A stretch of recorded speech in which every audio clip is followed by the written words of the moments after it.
দিনত আমাক লুঙি দিছিলে, ধুতি দিছিলে, সূতা দিছিলে, কম্বল দিছিলে। আমি লুঙি আৰু ধুতি ৰাজনীতি নকৰো।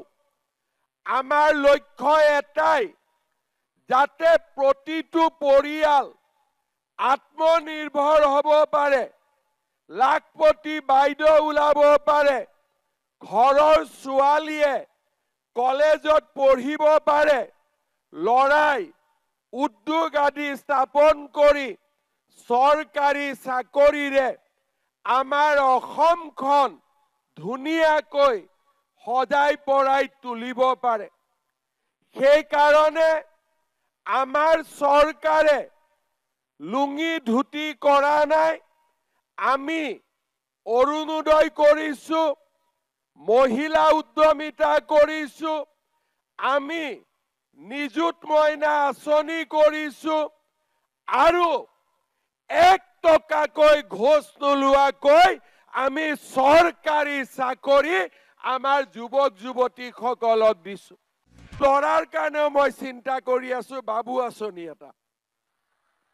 ইহঁতে লগ পালে মোক কয় যে মামা মইনাক দিলে বাবু বিলাকক নিদিলে। মই বোলো ৰক্তহতকো দি আছো কিবা এটা। তাৰ মানে আমি অসমত কোনবাই যদি পঢ়িম বুলি কয় আপত্তি নাই, কোনবাই যদি লাখপতি বাইদেউ হ'ব বুলি কয় আপত্তি নাই। দৰিদ্ৰ মধ্যবিত্ত পৰিয়ালক সহায় কৰাই হৈছে আমাৰ চৰকাৰৰ কাম। কেইদিনমান আগতে মই অৰুণোদয় যে চবেই ভাল পাই মই গমে পোৱা নাছিলো। ছেপ্টেম্বৰ মাহত অৰুণোদয় পোৱা নাই। মই মিটিঙত যাওঁতে মোক পুৰুষবিলাকে সোধে অৰুণোদয় কেতিয়া ওলাব। তেতিয়া মই মনতে ভাবিলো যে পুৰুষৰ লগত অৰুণোদয় কি লিংক আছে। মই সুধিলো দেউতা অৰুণোদয় খবৰ আপোনালোকে কিয় লৈছে? তেতিয়া এনেকে চুলিটো কৰে আৰু বেছি মাত নিদিয়ে। তেতিয়া মই বুজি পালো যে অৰুণোদয়ে পৰিয়ালটোক বহুত সহায় কৰে। 10 তাৰিখে বেংকত অৰুণোদয় আহে, 8 তাৰিখৰ পৰাই আমাৰ বাইদেউসকলক ঘৰত মৰম কৰে আৰু যে আমাৰ অৰুণোদয় আহিব 10 তাৰিখে।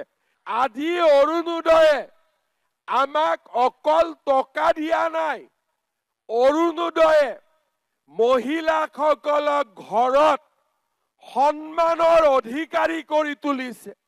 বিশ্বাস আছে নে নাই 25,000 পাম বুলি? আছে নে নাই ডাঙৰ কৰি কওক।